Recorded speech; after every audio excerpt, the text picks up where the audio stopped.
¿Sabes cuál es la diferencia entre riesgo, amenaza y vulnerabilidad?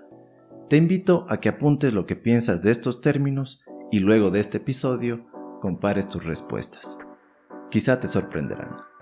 Hoy te enseñaré aspectos fundamentales sobre el riesgo y cómo éste se dimensiona. Soy Sebastián Bustamante y estás escuchando el podcast Decisiones Conscientes. Para iniciar, el contenido que te compartiré se fundamenta en el libro Introducción a la Confiabilidad y Evaluación de Riesgos, Teoría y Aplicaciones de la Ingeniería de Mauricio Sánchez Silva, quien fue mi tutor de estudios y de tesis de maestría en la Universidad de los Andes en Colombia.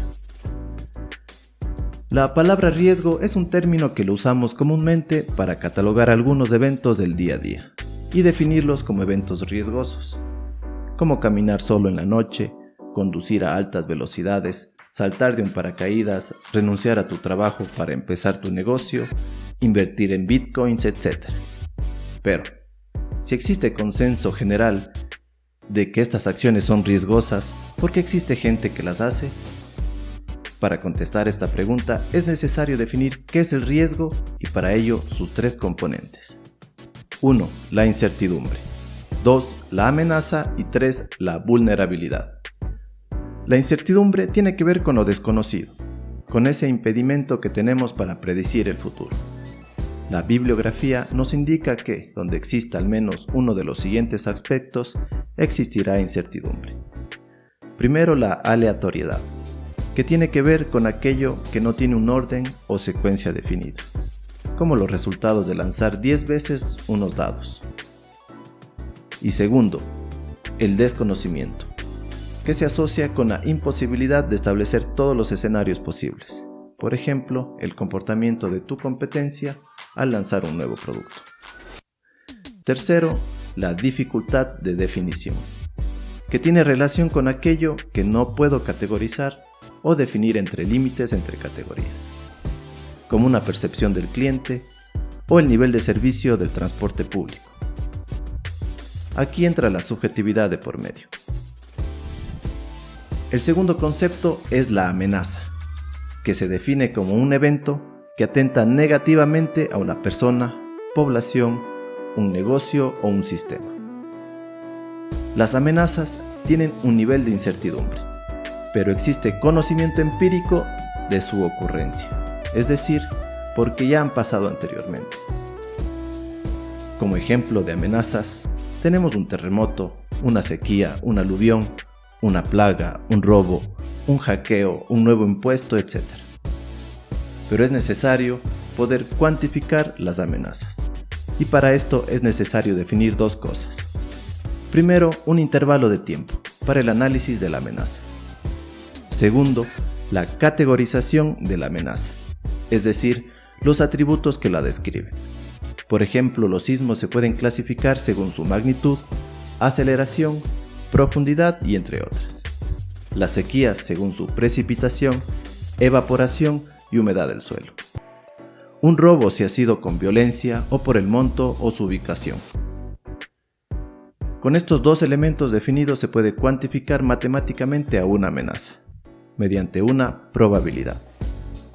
Es decir, un número entre 0% y 100% y que representa la posibilidad de que una característica de tu amenaza supere un límite no deseado, dentro de un tiempo establecido.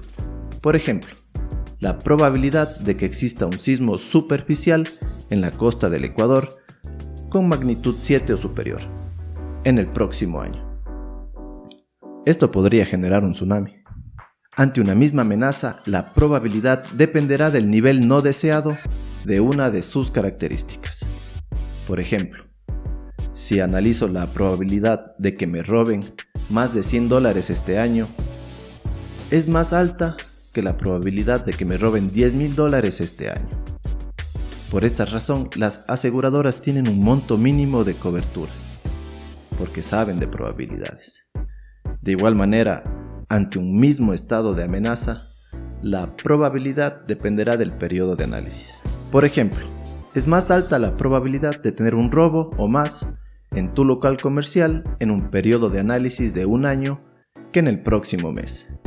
Es decir, Entre más amplio es el análisis de tiempo de la amenaza, la probabilidad de que ocurra es mayor. Calcular una probabilidad depende de la información que dispongas y de tu capacidad de manejar los datos. Si no dispones de estos, puedes utilizar tu experiencia o la de expertos para establecer una probabilidad. O puedes contactarte con Ingedata, especialistas en manejo de información para la toma de decisiones. Por último, para definir qué es un riesgo, el tercer concepto es la vulnerabilidad, la cual se define por la RAE como aquello que puede ser herido o dañado. Otros autores lo definen como la incapacidad de resistencia ante una amenaza o la susceptibilidad de falla de un sistema bajo una acción arbitraria. En todos los casos están asociados a un estado de pérdida ante una amenaza. Por ejemplo, en ingeniería sísmica existen curvas que expresan la vulnerabilidad de las edificaciones ante sismos de diferente magnitud. La industria agrícola es más vulnerable a una sequía de 3 meses que la industria automotriz. Un negocio joven es más vulnerable a crisis económicas prolongadas que un negocio consolidado en el tiempo. Un adolescente es más vulnerable que un adulto a ser asaltado en la calle. Es una buena práctica analizar y anotar tus vulnerabilidades o las de tu negocio ante amenazas comunes como sismos de gran magnitud, sequías, apagones, choques económicos fuertes como la pérdida de tu empleo, un robo, un choque, la pérdida de un ser querido, una enfermedad grave o una demanda laboral. Y aquí 4 preguntas que te debes hacer para conocer tus vulnerabilidades ante cualquier amenaza. Primero, ¿cuál es mi capacidad máxima para afrontar esta amenaza? Segundo, ¿puedo seguir operando ante la ocurrencia de esta amenaza? Tercero, ¿tengo la capacidad de adaptarme ante los sucesos y huellas de esta amenaza? Y cuarto, ¿esta amenaza cambiaría mi visión, objetivos y metas sobre las cuales me defino o construí mi negocio? Quizá luego de contestar estas preguntas, elimines algunas vulnerabilidades de tu lista e incluyas otras. Una vez conceptualizada la incertidumbre, la amenaza y la vulnerabilidad, podemos ya definir el riesgo y valorar su importancia para la toma de decisiones. El riesgo puede ser definido como la posibilidad de que un evento amenaza altere nuestro estado deseado. En otras palabras, el valor esperado de las pérdidas. O en su forma simplificada, el riesgo es igual a una probabilidad por un impacto.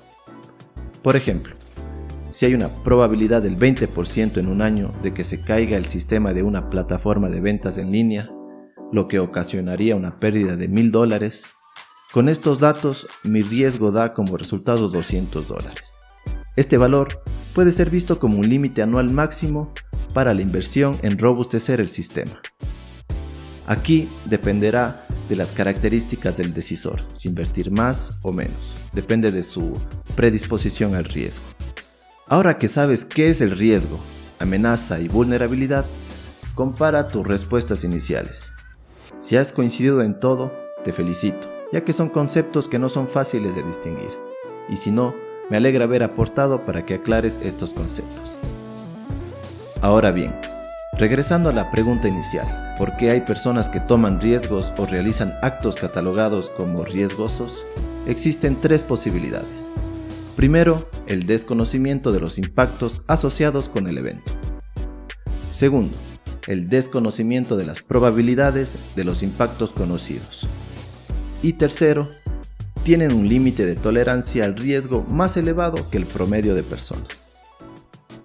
Cuando hablamos de riesgo podemos darnos cuenta que depende de muchas subjetividades, lo cual va de la mano con lo que mencionamos de la incertidumbre. Por lo tanto, existen factores personales, culturales o colectivos que intervienen al momento de analizar o cuantificar los riesgos. Por eso existe quienes tienen niveles altos de tolerancia al riesgo, neutrales y bajos. Establecer un límite tolerable del riesgo es necesario al momento de tomar decisiones, ya que ante un mayor riesgo también pueden ser mayores las ganancias. Así que existen situaciones de riesgo que quizá debas tomar para dar un salto en tu economía, en tu calidad de vida o en tu profesión. También puedes disminuir el riesgo con algunas estrategias. Así que, si quieres saber las metodologías para tomar decisiones ante el riesgo y qué acciones puedes tomar para disminuir los riesgos, suscríbete y activa las notificaciones porque de esto hablaremos el próximo episodio. Y recuerda, la vida está marcada por nuestras decisiones. ¿Y tú, cómo tomas las tuyas?